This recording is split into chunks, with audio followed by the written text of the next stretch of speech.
Ya, dan pemirsa, untuk mengetahui bagaimana pengamanan yang dilakukan pada hari pertama pemberlakuan PSBB di DKI Jakarta, kita akan menanyakan langsung kepada Kabid Humas Polda Metro Jaya, Kombes Pol Yusri Yunus, dan nanti kita juga akan bergabung dengan, namun kita akan langsung tanyakan dengan Kombes Pol Yusri Yunus terlebih dahulu. Selamat sore, Assalamualaikum Pak Yusri. Selamat sore. Selamat sore Pak Yusri. Ya, Mas. Selamat sore, Mas. Ya, bagaimana hingga sejauh ini evaluasinya Pak penerapan PSBB di hari pertama di DKI Jakarta, Pak? Terima kasih, Mas. Jadi pemberlakuan Pergub 33 2020 tentang PSBB, pembatasan sosial berskala besar yang ada di Jakarta ini memang sudah mulai. Jadi sesuai dengan kegiatan tersebut, kemudian sejak kemarin memang perintah Kapolda Metro Jaya untuk segera membangun checkpoint.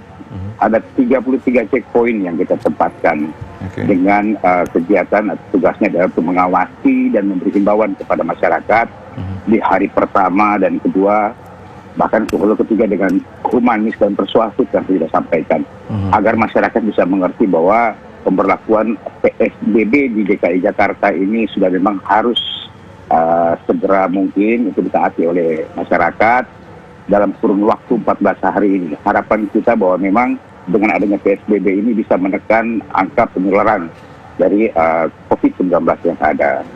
Ya. Kegiatan dilaksanakan itu sudah berlangsung. Kita lakukan beberapa himbauan sosialisasi dan peneguran terhadap masyarakat yang ada di jalan. Begitu, Mbak Tira.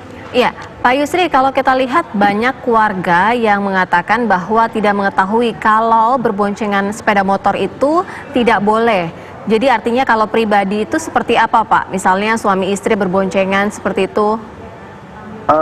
Memang betul, sosialisasi kan memang sudah dilaksanakan ya. Dari peraturan gubernur baru turun malam tadi, hari ini sudah mulai dilaksanakan juga dengan turunannya petunjuk teknis di lapangan. Tadi siang kami sudah komisi pers juga bersama-sama dari Kadishub DKI Jakarta juga sudah menyampaikan, ada di ayat 5 bahwa kendaraan pribadi itu memang bisa dilakukan pemboncengan, tetapi dengan catatan bahwa dia itu satu alamat dalam arti kata bahwa memang satu rumah, tujuan yang sama dan kemanapun dengan bentuk yang sama. Karena memang di pembatasan moda transportasi itu kan ada dua jenis, ada dua yang diatur di situ. Yang pertama masalah orang, yang kedua adalah barang. Orang itu adalah kendaraan pribadi maupun umum. Dengan pembatasan lagi bahwa ada beberapa aturan untuk kendaraan pribadi, contoh motor seperti saya katakan tadi. Kemudian yang kedua mobil sedan yang 4 seat itu cuma bisa mengangkut cukup 3 orang saja, 1 di depan, 2 di belakang, yang 3 lapis itu cukup mengangkut 4. Nah, ini terus yang kita gongkan, kita sampaikan di lapangan di 33 checkpoint yang ada bersama-sama dengan teman-teman di SUB. Kami lakukan sosialisasi. Apabila kami menemukan mereka, contoh saja, penggunaan masker kan sudah harus diwajibkan. Tidak menggunakan masker, kita suruh menggunakan masker. Tidak ada masker, kita bantu dulu sementara dengan memberikan masker. Ada kendaraan roda 4 sedan misalnya, ada 2 penumpang di depan, terpaksa yang satu kita dorong ke belakang. Dan kita sampaikan juga bahwa ini Anda melanggar PSBB, aturannya adalah physical standing yang dikedepankan, ada di belakang. Ini terus, bagaimana dengan kalau kita temukan, ada beberapa tadi pelanggaran, karena memang masih banyak pelanggaran di jalan. Kita temukan sedan itu 4 orang, yang ketentuannya cuma boleh 3. Terpaksa kami suruh balik. Anda silakan pulang ke rumah dulu, turunkan 1 penumpang, karena ketentuannya sedan ini cuma boleh 3, dengan ketentuan 1 di depan, 2 di belakang. Dan alhamdulillah masyarakat itu sudah mulai melihat. Ini bentuk kami menyampaikan di checkpoint, sekalian sosialisasi kepada masyarakat, supaya masyarakat lebih mengerti lagi. Walaupun kemarin sudah ada 2 hari kan selesai. Demikian, Mbak Tila. Ya, Pak Yusri, aplikasi ojol ini sudah tidak membolehkan berboncengan orang ya, selain barang. Bagaimana dengan opang, artinya ojek pangkalan yang hingga saat ini masih berada di stasiun, termasuk motor pribadi, Pak? Tadi sudah sampaikan di ayat 5, ayat 6 ya, sesuai apa yang disampaikan oleh Pak Kadishub Polda DKI Jakarta kemarin, sesuai dengan juknis yang ada bahwa memang kendaraan pribadi itu memang boleh mengangkut mengangkut penumpang, dengan catatan bahwa dia satu alamat. Nah, bagaimana dengan ojek online atau yang menggunakan aplikasi maupun tidak aplikasi, itu tetap kalau dia tidak satu alamat itu tetap tidak diperbolehkan.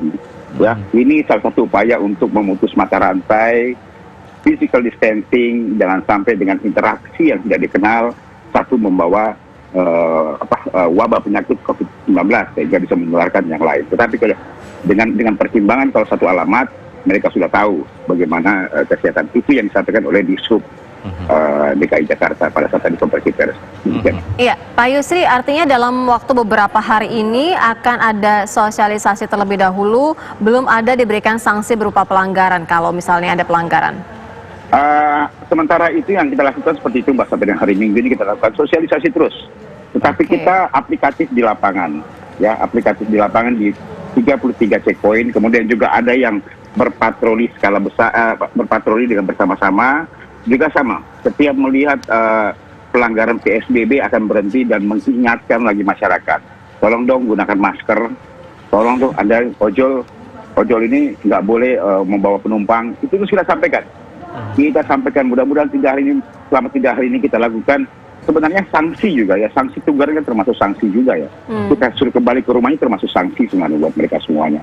Dan mudah-mudahan dengan cara seperti ini, kemudian kita juga sosialisasikan melalui media sosial, teman-teman dari media mainstream pun sudah memperlihatkan semua bagaimana anggota di lapangan sekarang melakukan kegiatan dengan cara sosialisasi seperti ini. Mudah-mudahan masyarakat sudah bisa mengerti bahwa memang cara memutus mata rantai adalah physical distancing paling bagus, paling utama.